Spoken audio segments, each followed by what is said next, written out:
শহীদ আবরার ফাহাদের কবর জিয়ারত করতে গিয়েছিলাম, কারণ আমরা মনে করছিলাম এই যে আজকের 24 হতে পারলো এবং ঠিক যেই চিন্তা থেকে অনুপ্রাণিত হয়ে বাংলাদেশের অ্যাপলিটিক্যাল জেনজি সব থেকে বেশি পলিটিক্যাল হয়ে উঠলো, তার যদি 3টা অনুঘটক থাকে তার প্রধানতম অনুঘটক হচ্ছে শহীদ আবরার। এবং সুতরাং এই 24 পরবর্তী নতুন বাংলাদেশে আমরা যদি জাতিগতভাবে কয়েকটা ফিগারকে সেলিব্রেট করি আধিপত্যবাদের বিরুদ্ধে, আগ্রাসনের বিরুদ্ধে, আমাদেরকে বারবার শহীদ আবরারের কাছে যেতে হবে। তো আমরা গত বছর কবর জিয়ারত করেছিলাম এবং আমার খুব কিছু ব্যাপার আছে না যে আপনি ওখানে না গেলে আসলে অনুভূতি তৈরি হবে না। আমরা গত বছর যখন গেছি তখন গিয়ে দেখি যে শহীদ আবরারের দাদা যান তিনি বেঁচে আছেন এবং আমরা ঢাকা থেকে এসেছি কবর জিয়ারত করার কথা শুনে, এত বয়োবৃদ্ধ, উনি তো হাঁটতে পারেন না, তবু তিনি একটা জামা কাঁধে টেনে তারপরে কবর পর্যন্ত আসলেন।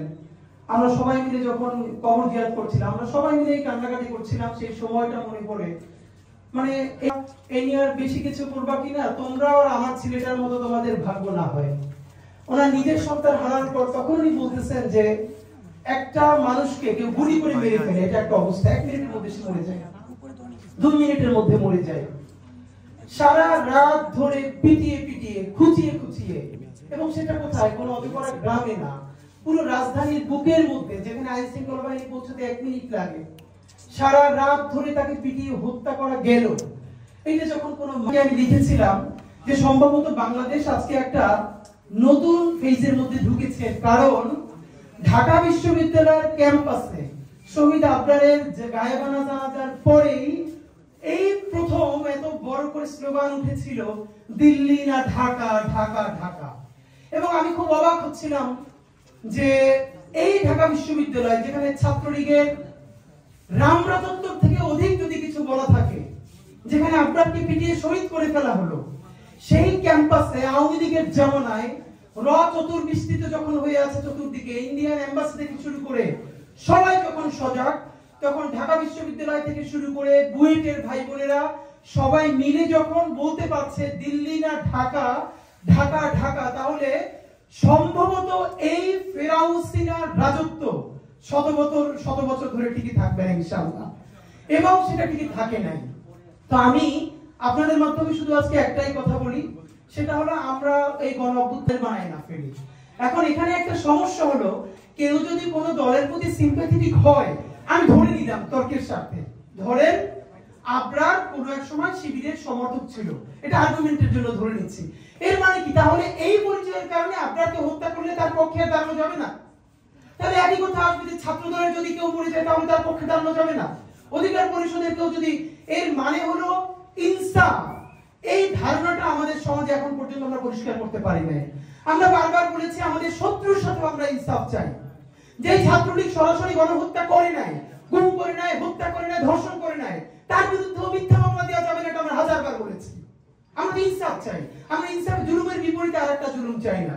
সুতরাং এইখানে বরং আজকে যেটা ভালো হতো, এই ডাকসুর জন্য অত্যন্ত সম্মানজনক যে তারা এই প্রোগ্রামটা আয়োজন করেছে, আমি বরং দেখতে চাই ছাত্র দল এর থেকেও বড় একটা প্রোগ্রাম আমাদের শহীদ আবরার ফায়াজকে নিয়ে করুন, আবরারকে নিয়ে করুন। এরপরে আমাদের এনসিপির ভাইয়েরা, বাংলাদেশপন্থী যতগুলো রাজনৈতিক দল আছে, রাজনৈতিক শক্তি আছে, তারা সবাই মিলে বড় বড় প্রোগ্রাম করুন। আমাদের আবরারের এই চেতনা, এইটা শুধু ঢাকা বিশ্ববিদ্যালয়ের বইয়ের মধ্যে তো রাখলে চলবে না, এটাকে আমাদের বাংলাদেশের প্রত্যেকটা প্রাইমারি স্কুল পর্যন্ত পৌঁছে দিতে হবে। এবং আমাদের আবরার কি বলেছিল, ভারতীয় আধিপত্যবাদ। আপনি ভাবেন যে একটা ফেসবুক স্ট্যাটাস এত ভয়ানক হয়ে উঠতে পারে ভারতীয় আধিপত্যবাদের বিরুদ্ধে। ইলিশ মাছের সুষম বন্টন নিয়ে কথা বলেছে, তারপরে কি হয়েছে? আমরা আজকে এটাই শুধু বলতে চাই, আমরা আবরার ফাহাদকে এই জন্য সেলিব্রেট করব না শুধু যে আবরার ফাহাদ শহীদ হয়ে আমাদেরকে নতুন বাংলাদেশ দেখিয়েছে, বরং আমরা স্পষ্ট দেখতে পাচ্ছি বাংলাদেশের সামনে আগ্রাসন এবং আধিপত্যবাদ আরো শতগুণ, হাজারো গুণ, লক্ষ গুণ শক্তি নিয়ে আবারও ধাবিত হচ্ছে। এই স্বাধীন সীমান্তে আবার যদি আগ্রাসন নেমে আসে, আবার যদি আধিপত্যবাদ নেমে আসে, তাহলে আমাদেরকে প্রস্তুতি নিতে হবে আবারও কোটি কোটি আবরার, শুধু বুয়েট নয়, বাংলাদেশের প্রত্যেকটা শিক্ষা প্রতিষ্ঠানে নেমে আসতে হবে।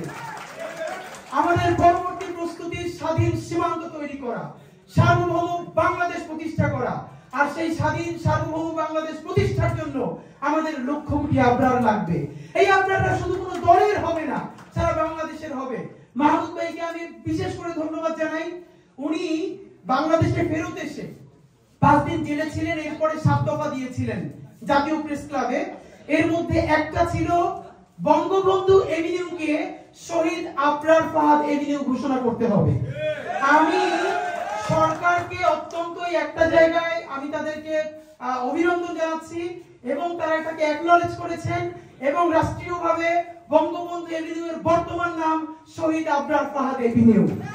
তো এখন এইটা আমরা অনেকে জানি না এবং নামটাও যেহেতু একটু বড়, আমি আপনাদের কাছে ছোট একটা দাওয়াত দিয়ে যাই ডাকসুর প্রোগ্রামে। সেটা হলো এই এভিনিউটার নাম এখন থেকে আমরা সংক্ষেপে সবাই আবরার এভিনিউ বলবো।